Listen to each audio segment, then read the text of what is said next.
Mesdames, Messieurs, bonjour et bienvenue à ces Flash Info sur Kivu Morning Post. Le mécanisme conjoint des vérifications cessez-le-feu a officiellement été lancé à Goma avec la tenue jeudi de sa première réunion réunissant des officiers de FARDC de la FC123 dans le cadre du processus de Doha. Cette instance est chargée de surveiller le respect de la trêve et de documenter les violations sur les lignes de front.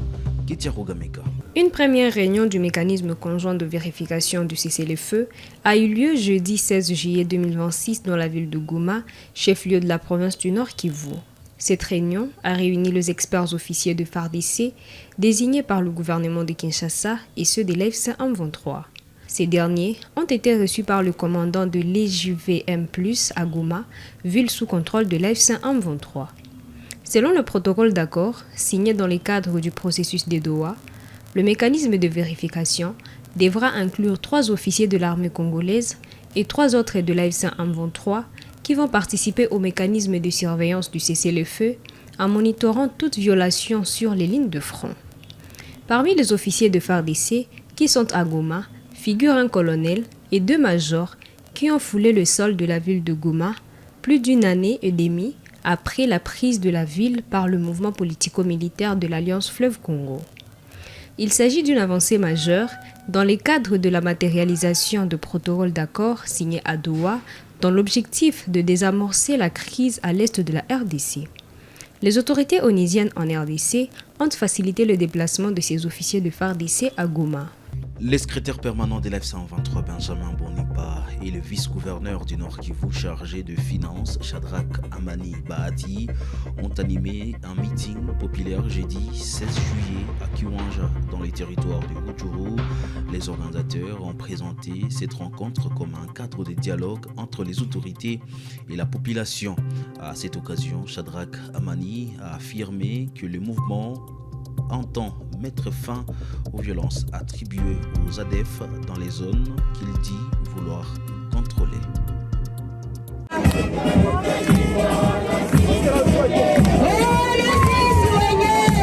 Consolider la bonne gouvernance et renforcer les rapprochements entre la population et les autorités dans les zones libérées par l'AFC123, tel est l'objectif d'un grand meeting populaire tenu ce jeudi 16 juillet à Kiwanja dans les territoires de Rutshuru. Nous sommes à plus de 70 km de la ville de Goma. Ce rassemblement populaire a été présidé par le secrétaire permanent de l'AFC123 Benjamin Bonimpa, aux côtés du vice-gouverneur du Nord Kivu en charge des finances, économie et développement Shadrach Amani Bahati, de l'administrateur du territoire de Rutshuru Ephraim Kabasha, du Mwami de la chefferie de Boucha, ainsi que de plusieurs notables et cadres de l'AFC123. Au cours de cette rencontre avec la population de Kiwanja, le vice-gouverneur en charge des finances, Shadrach Amani Bahati, a exprimé son indignation suite à l'absence de l'autorité de l'État à Beni et à Butembo, où les ADF continuent de massacrer du jour au lendemain la population sous les regards impuissants du régime de Kinshasa. Mariage entre population na viongozi na kiongozi wetu ambaye hapendi karibia raia, tunamtoa, mnatuambia tunamtosha, paske ni nyinyi marshandizi ya kwetu. Kama hamuko, sisi tutafanya kazi gani?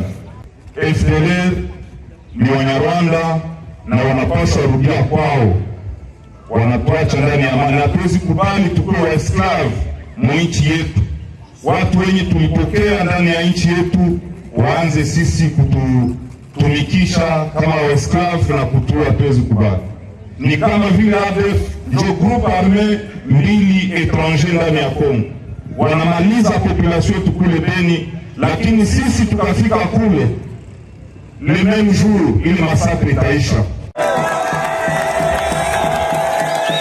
Ponctué par un échange interactif entre les autorités et la population, Benjamin Bonimpa, secrétaire permanent de l'AFC123, a à travers ce meeting populaire rassuré la population de Kiwanja que les FARDC ne reviendront jamais sur les sols libérés par l'armée révolutionnaire congolaise ARC.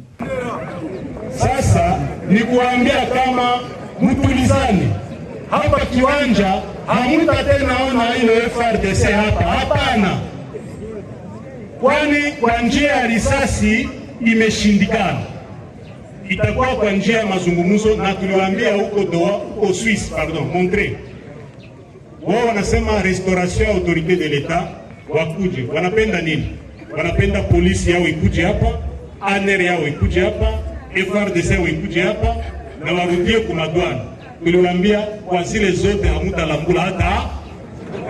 Ce meeting populaire a été marqué par un moment crucial de questions-réponses entre les secrétaires permanents de l'AFC 123 Benjamin Bonimpa, le vice-gouverneur du Nord Kivu en charge de finances Shadrack Amani Bahati et la population de Kiwanja.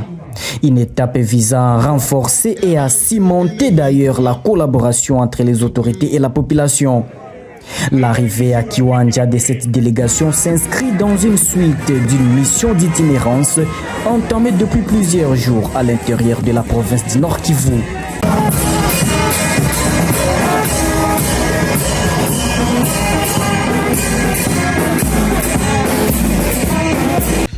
Le secrétaire permanent de l'Union sacrée de la Nation, André Mbata, annonce une mobilisation de la plateforme le 22 juillet 2026 à Kinshasa, dans les chefs-lieux de province et dans la diaspora. Il affirme que cette mobilisation vise à s'opposer à une présumée tentative de coup d'État contre la nation et qu'il attribue à l'opposition.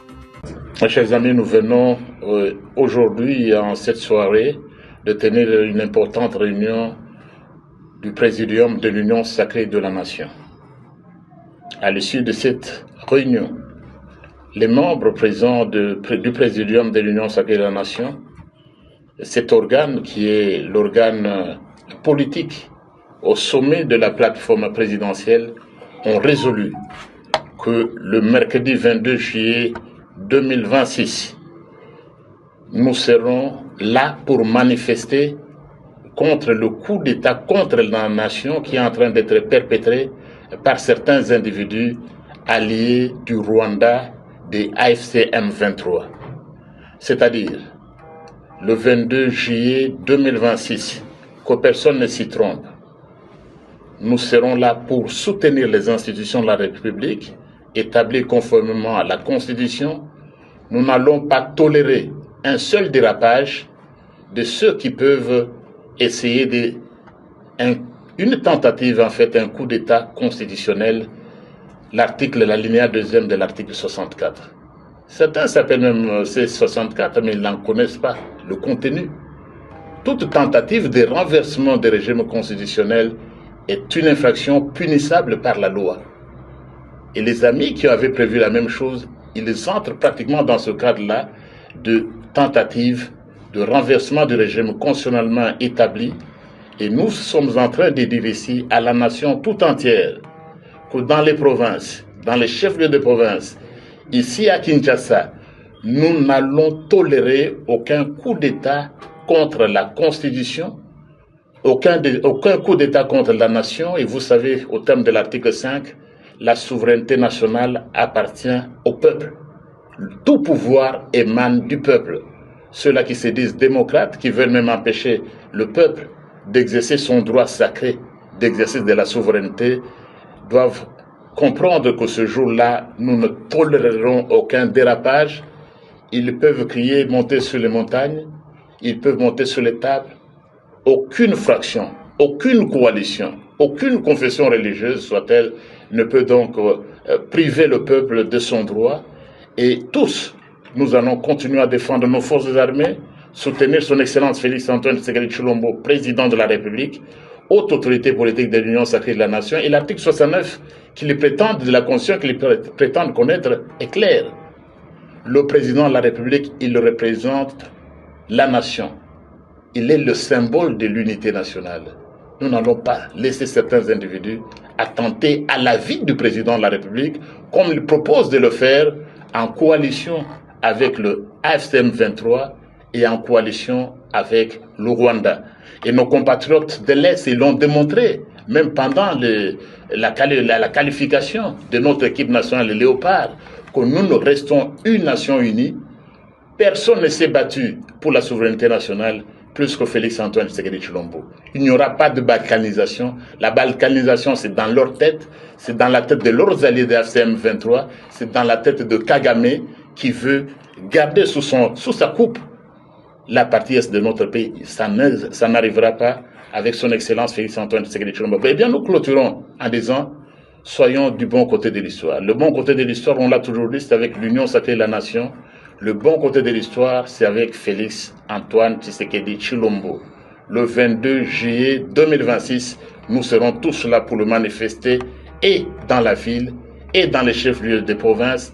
Pendant ce temps, la coalition article 64, C64 confirme la tenue de sa marche pacifique le 22 juillet à Kinshasa avec un rassemblement prévu au Palais de la Nation pour remettre un mémorandum au chef de l'État. Reporté après des consultations régionales, la mobilisation vise à dénoncer les tensions institutionnelles et surtout les projets de changement constitutionnel contestés par l'opposition en République démocratique du Congo. Parlons d'autres questions à présent. En mission d'itinérance à Guadolité, le vice-premier ministre, ministre de l'Intérieur, Jacquemain Chabani Luko Biango, a présidé jeudi 16 juillet une réunion du comité provincial de sécurité élargie. La rencontre a permis d'évaluer la situation sécuritaire de la province avec le service de défense et de sécurité ainsi que les autorités provinciales. Reportage. Je pense que le vice-premier ministre, le ministre de l'Intérieur, profitant de son itinérance dans la province du Nord-Ubangi et qui s'est fait accompagner de grands responsables des différents services, a tenu une réunion du comité provincial de sécurité élargie. Et au cours de cette réunion, on a débattu de beaucoup de problèmes qui concernent d'abord la sécurité.